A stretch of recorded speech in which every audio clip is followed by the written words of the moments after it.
God is good all the time. All the time. Sisters and brothers, we are on a series of talks. It was basically on the deadly sins.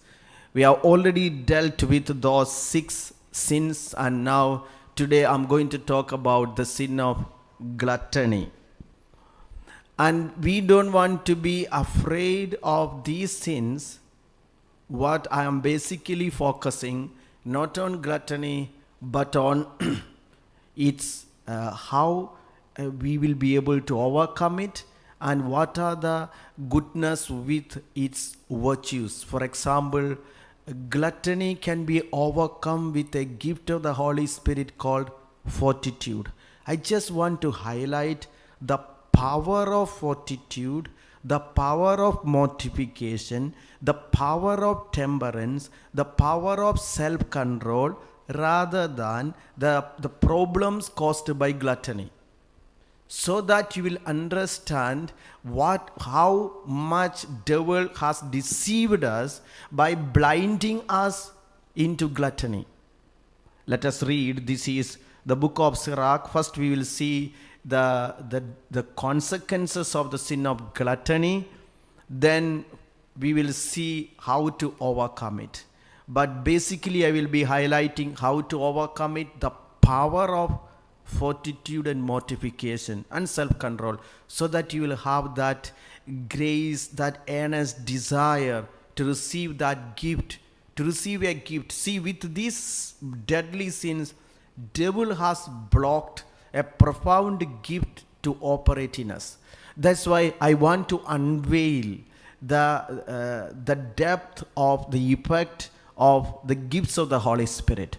We read this is in the book of Sirach chapter 37 from 29 onwards we read.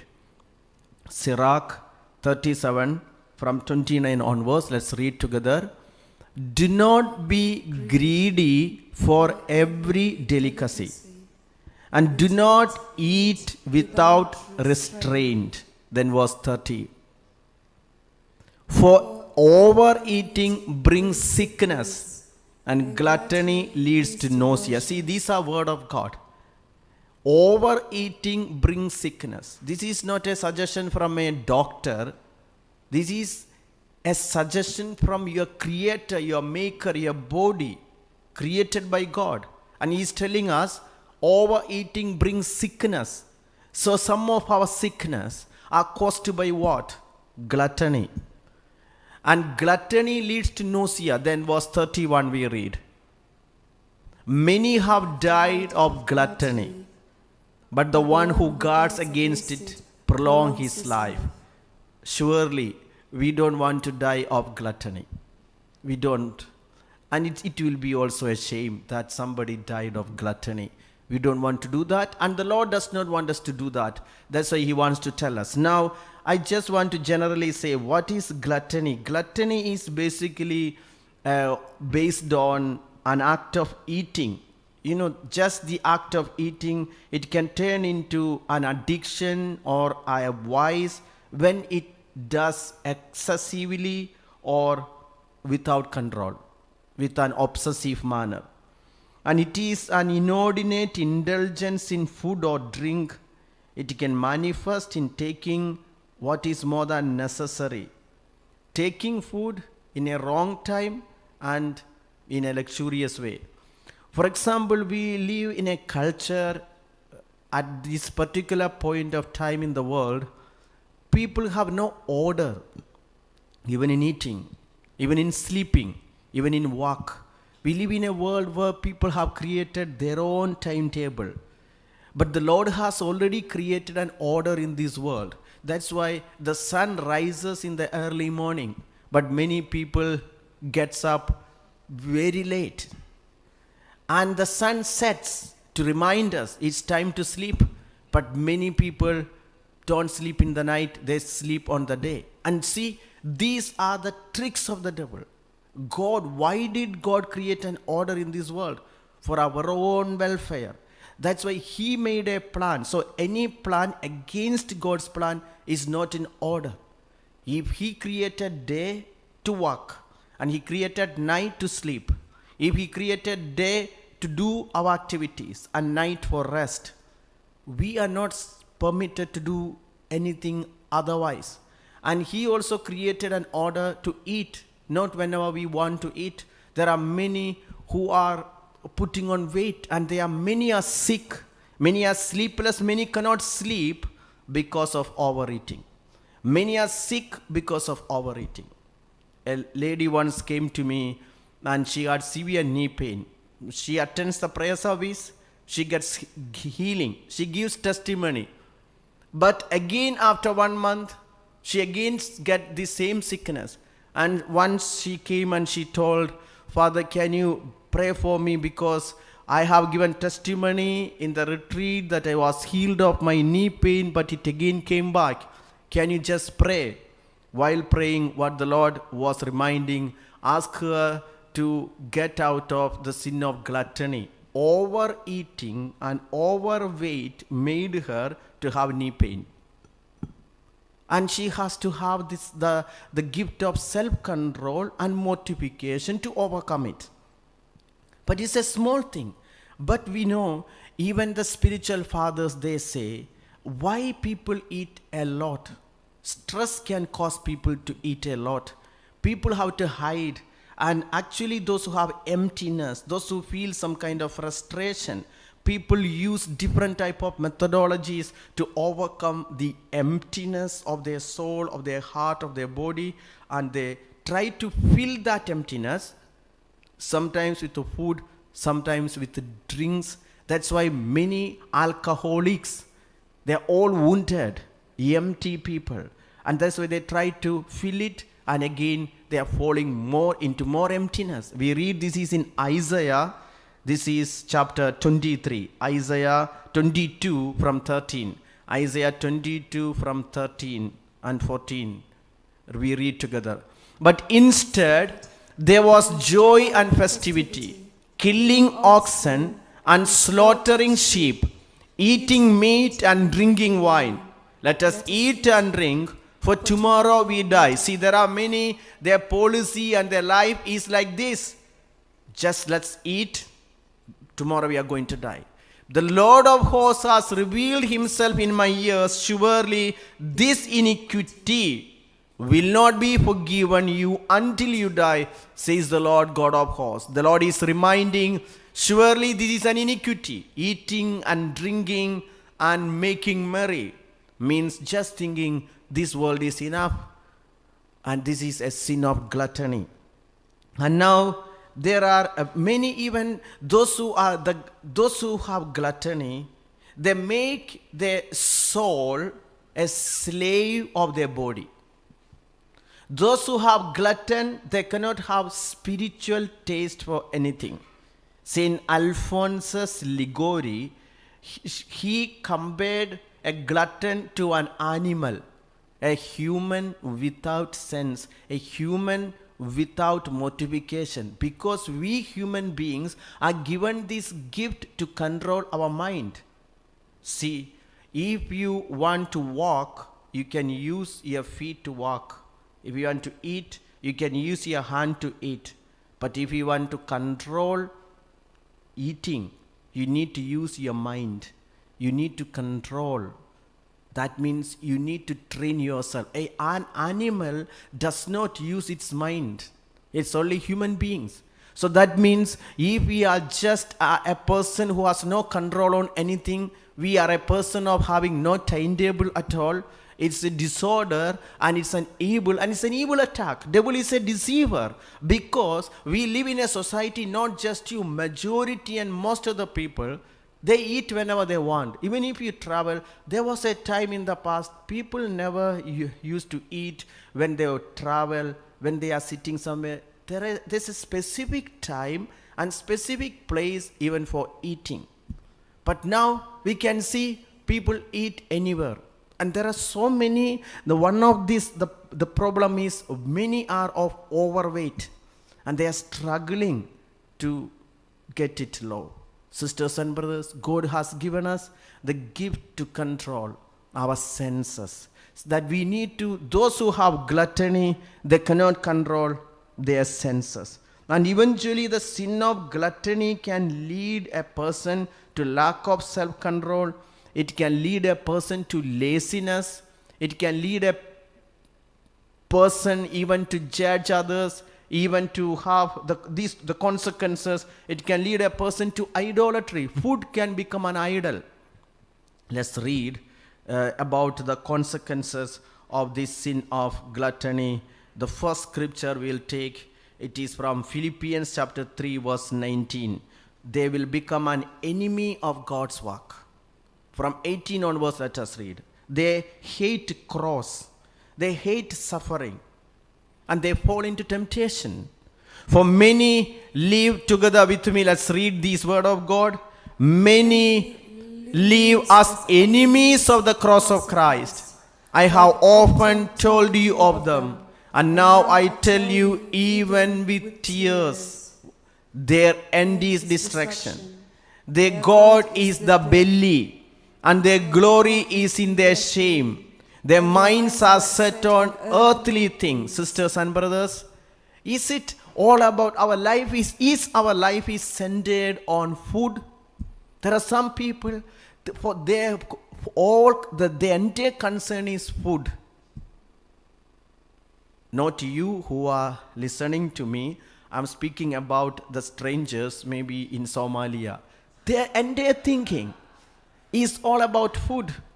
And they are thinking about, and then it becomes an idol. It becomes an idol. It's an idolatry. It's breaking of the first commandment. That's why, again, let us read. This is 1 Corinthians chapter 10 verse 7. 1 Corinthians chapter 10 verse 7 we read. 1 Corinthians 10:7.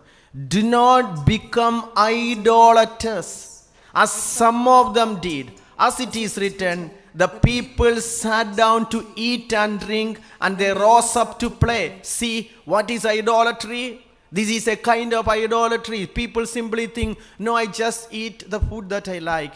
I just want tasty food. These are all idolatry. For you, what is important? There are some, they never appreciate any food.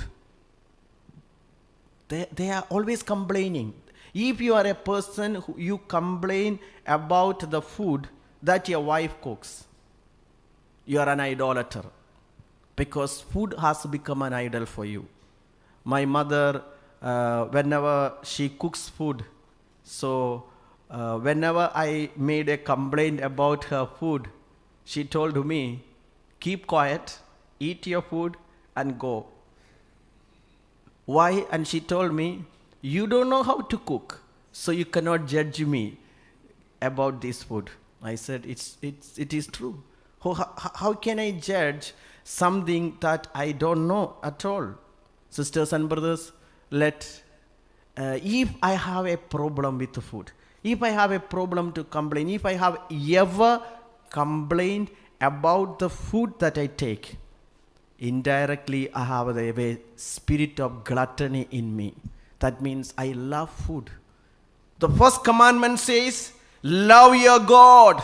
That's why it becomes an idolatry. Get my point from the scripture why it is equal to idolatry? Because God said, love your God more than yourself, with all your heart, with all your body, with all your mind. That means God has to have priority in your life. If you give priority even to food, it becomes an idol, and thus you have broken the first commandment. Do not become idolaters, as some of them did. As it is written, the people sat down to eat and drink, and they rose up to play. For them, enjoyment, entertainment was priority in their life. So gluttony can be idolatrous. Gluttony can lead us to idolatry. Then Psalm 115, 4 onwards. 115, 4 onwards. Let's read. Their idols are silver and gold, the work of human hands. They have mouths, but they do not speak. Eyes do not see. They have ears, but do not hear. Noses, and do not smell. They have hands, and they do not feel. Feet, and do not walk. They make no sound in their throats. Verse 8. Those who make them are like them. So are full who so are all who trust in them. See, are you aware that what is your idol? It can be food. And you enjoy in that. You take rejoice. You take joy and pleasure in that. Let God be God in our life. Again, Psalm 119 verse 17. Psalm 119 verse 17. It's not just not eating, even preparing food, making food an idol. Deal 70, 119, 70 we read Psalm. Their hearts are fat and gross, but I delight in your law. Their hearts. Whose hearts? Those who are gluttonous. Their hearts are fat, but I delight in your law. In which that I delight? Is it in food or in the law of the Lord? The first thing, gluttony is like idolatry. Then it can lead us to hopelessness, that you feel hopeless. This is 1 Corinthians chapter 15 verse 32. 1 Corinthians chapter 15 verse 32. Let's read. 1 Corinthians 15:32.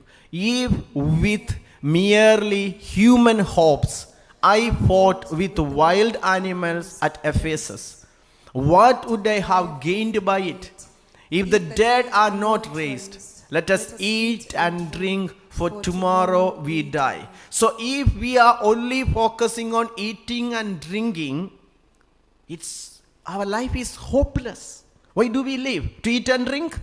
Why do we live? To give pleasure to our body? There is something beyond. We have a soul. So those who are those who have gluttonous, they lose the sight that they have a soul hidden inside their body. So are we only feeding food for our body? Or have we forgotten that our soul also needs spiritual food and spiritual drink?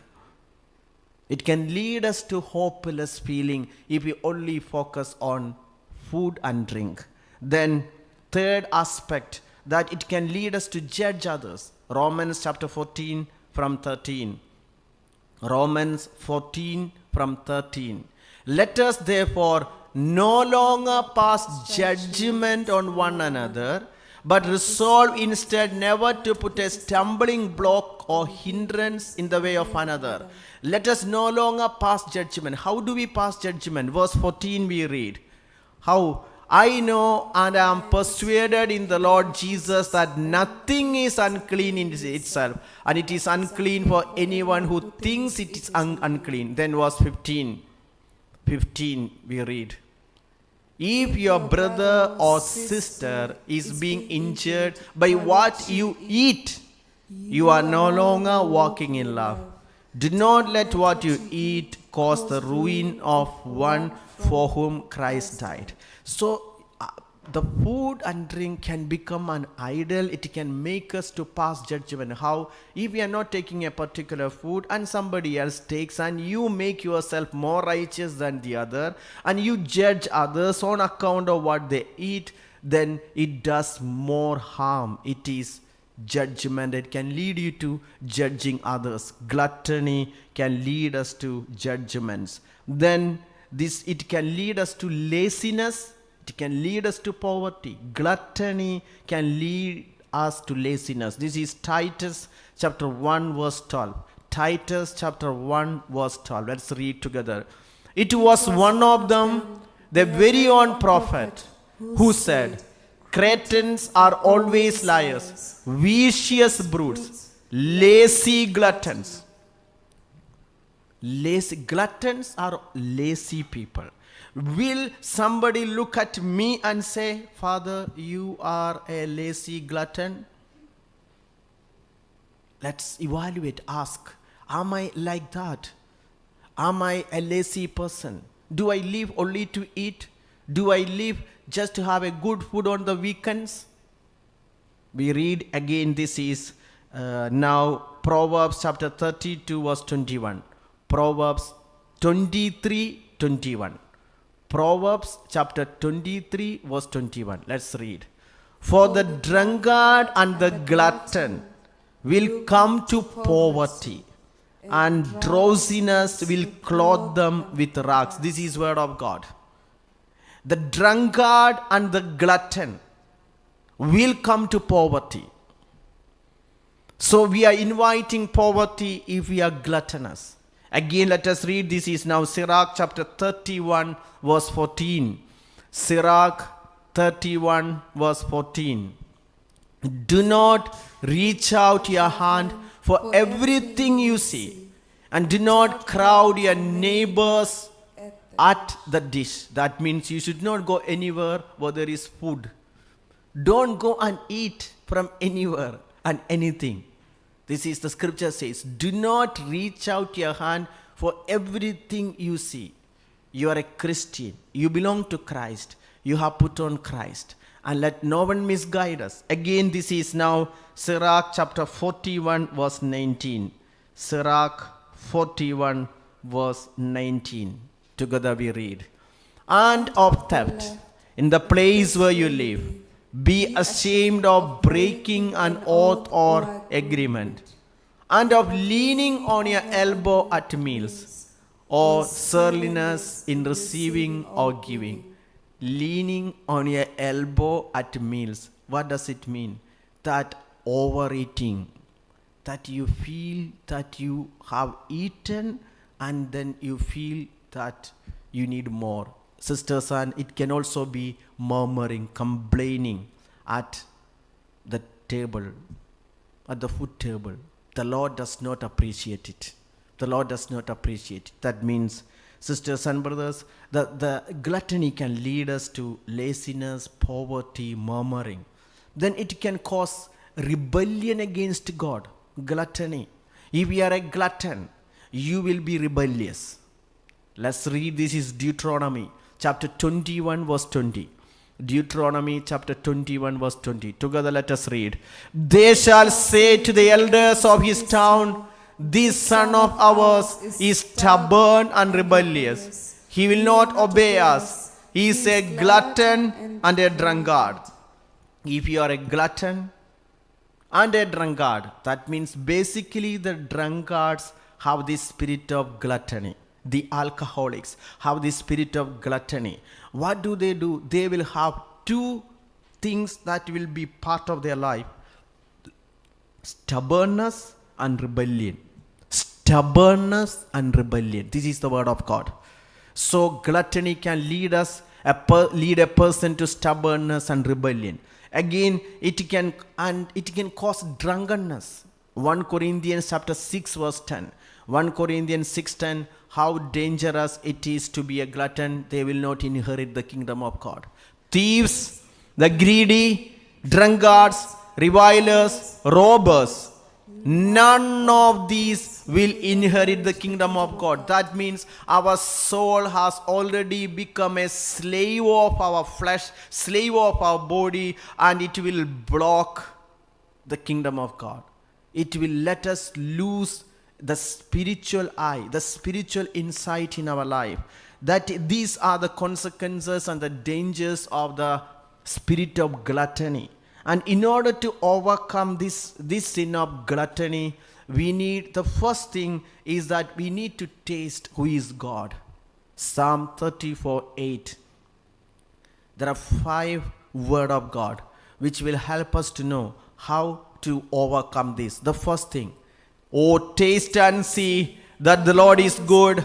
Happy are those who take refuge in him. The first thing is to taste and see that the Lord is good. Once you have come to know God is good and he is tasty, his love is so profound, you will lose taste for anything that is this worldly.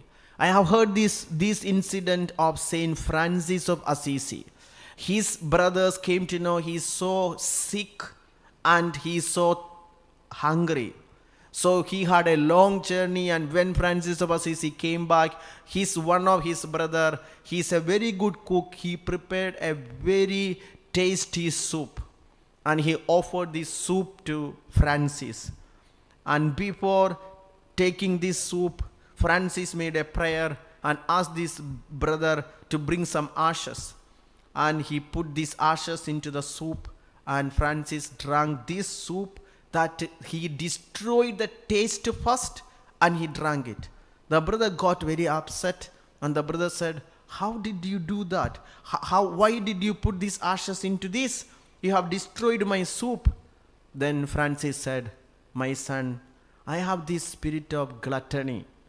I was killing gluttony by putting these ashes. For you, you are blessed because you prepared a tasty soup. God is blessing you. But I also need to get a blessing by killing my gluttony first. That's why I put these ashes. So in this case, you are blessed for preparing a good food, and I am blessed by killing gluttony." Sisters and brothers, that's why Francis of Assisi is so different from us. He did not do any provision to please his flesh. For him, the first priority was his soul and to give glory to God. So in order to kill gluttony, we need to first taste and see that the Lord is good. We need to first please God. Give glory to God. Do nothing that pleases you. Do anything that pleases God. That's the way you can overcome this spirit of gluttony. And the second word of God, 1 Peter chapter 2 verse 2. We need to get milk from God. Like newborn infants, long for the pure spiritual milk, so that by it you may grow into salvation. Sisters and brothers, we need spiritual milk from God. Spiritual food.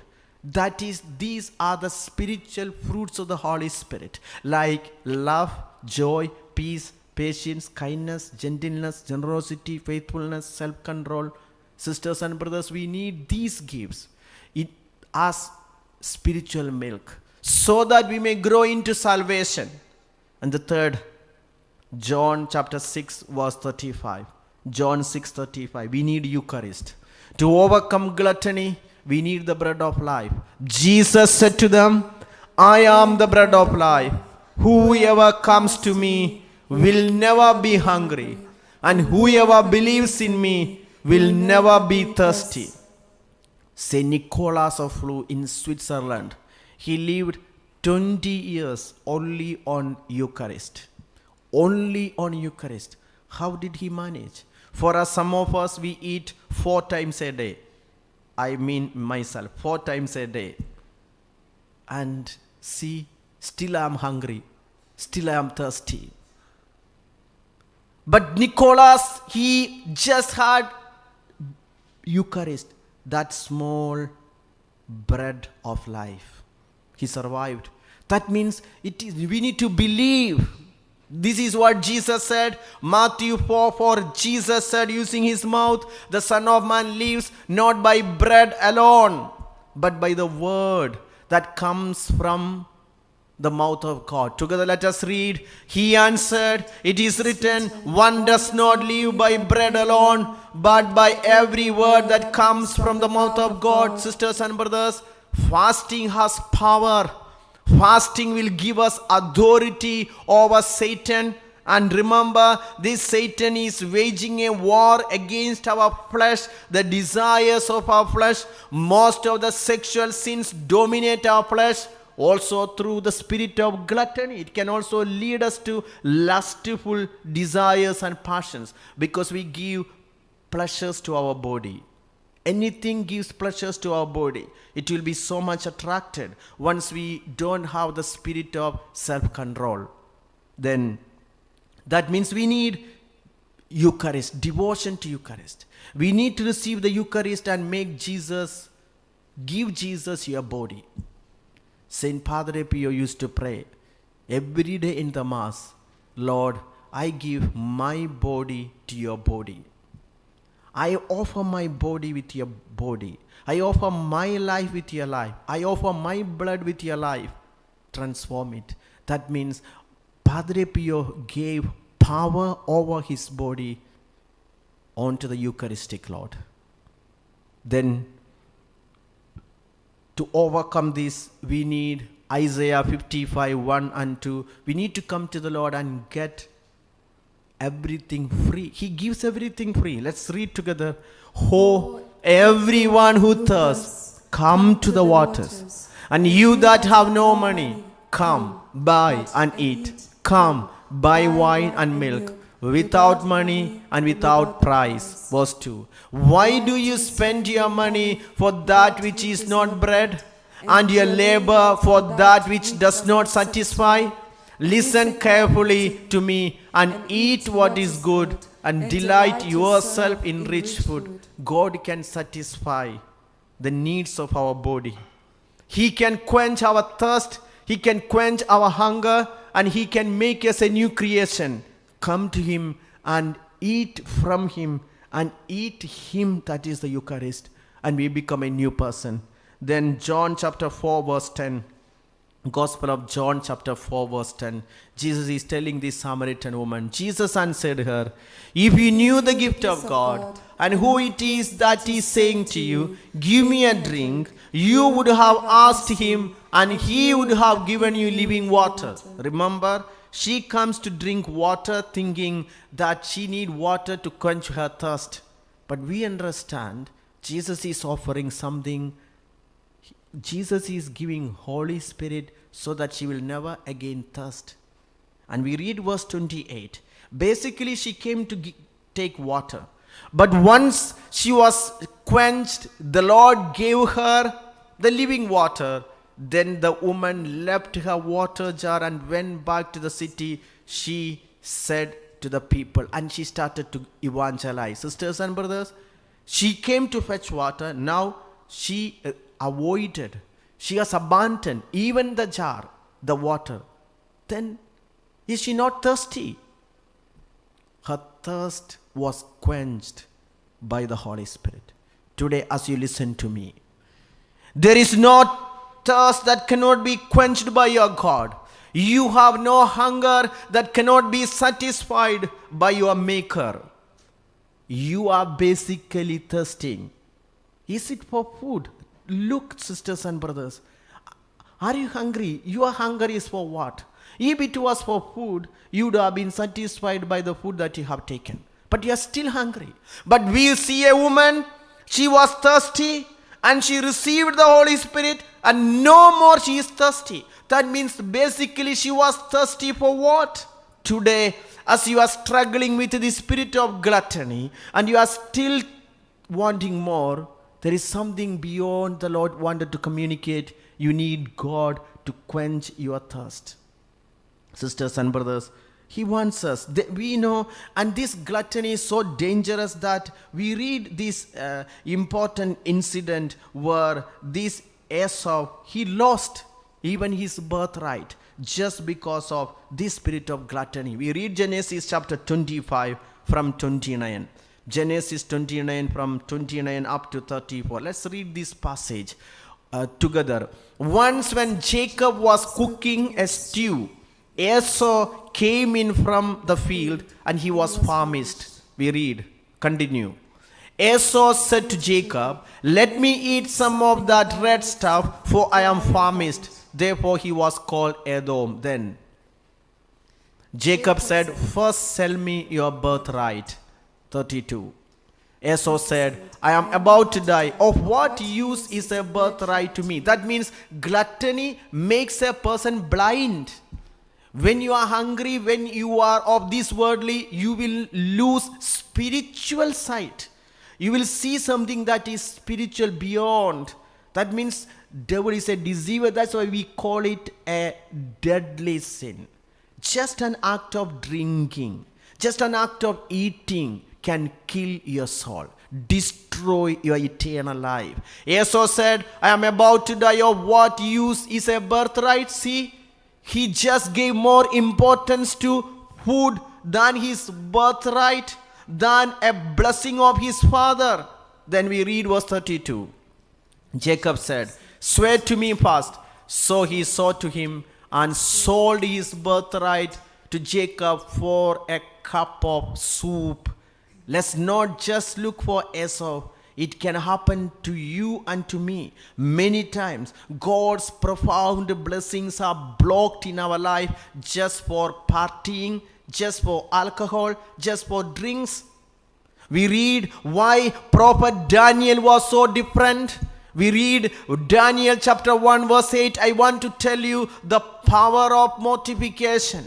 Daniel resolved that he would not defile himself with the royal rations of food and wine. So he asked the palace master to allow him not to defile himself. Remember, Daniel and his friends, Meshach, Shadrach, Abednego and Daniel, these four young men, they were called to the palace and they were given free food, free rations, free wine.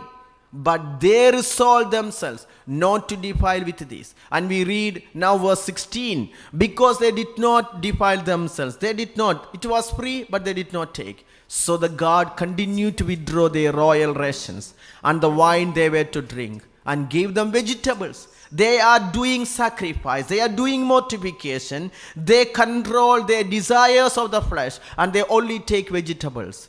But remember, they were free. They had the choice to take it and they were given it free. Then we read verse 20. Because they did not do, what happened? In every matter of wisdom, together with me, in every matter of wisdom and understanding concerning which the king inquired of them, he found them 10 times better than all the magicians and enchanters in his whole kingdom. Sisters and brothers, the Lord has given Daniel and his friends who resolved not to take wine or meat. God gave them wisdom and understanding. Every sacrifice has a gift attached from God. When you do mortification, there's a gift attached to that. I had a retreat in Seoul in South Korea. So during the retreat, the organizers took me to a hotel and they said we can have a food. So we were on the table and they supplied all kinds of food with beer, wine and all those things. So they told me in that hotel, when you go for food there, the drinks are like beer, wine, they are all free. You don't want to pay, it is free. So I was not touching it. So they asked me, Father, you can take it. Then I said, but I don't drink alcohol, I don't drink even beer. Then they said, Father, it is free. It is free. Even if you don't drink, we have to pay. It's free. I said, but it's not free for me. I have to pay a cost of the gifts that the Holy Spirit has prepared for me. Sisters and brothers, then they asked me, Father, let me ask, you don't like it? I said, I like it. That's why I don't drink it. That's why it's a sacrifice. That's why it's a mortification for me. Because I belong to Christ, I cannot defile myself. And I want to preach and I want to tell people that which I don't have, I can't tell people. And this is what makes me a disciple of God. It's not because I don't like it. It's a sacrifice. Prophet Daniel taught me this lesson. Prophet Daniel, he had freedom to drink. And he was invited with all this. And the Lord gave him wisdom and understanding. Remember today as you listen to me. Do you want wisdom or do you want wine? Choose. Do you want understanding or do you want some beer? Choose. All those who want to receive Holy Spirit, do you want to be led by Holy Spirit? There are many ministers, many servants of God, but they are not able to grow more and more, higher and higher in the spirituality. Why? Gluttony, lack of self-control, lack of mortification. If you want to receive Holy Spirit, all those who want to receive a special anointing of the Holy Spirit, lift your hands. I can see you, even on the camera. Keep your hands down. Even little children are lifting hands. I can tell you a secret. This is Luke 1:15. Not my idea, word of God. Luke 1:15. Let's read. For he will be great in the sight of the Lord. He must never drink wine or strong drink. even before his birth, he will be filled with the Holy Spirit. Even today, right now, you will be filled with Holy Spirit if you resolve, if you decide never to drink wine or strong drink. Can you decide it today? And you will receive a special and a higher anointing of the Holy Spirit according to the word of God. See, sisters and brothers, John the Baptist lived in a place where wine was available in abundance. It was free, and all his people with him, they could drink it.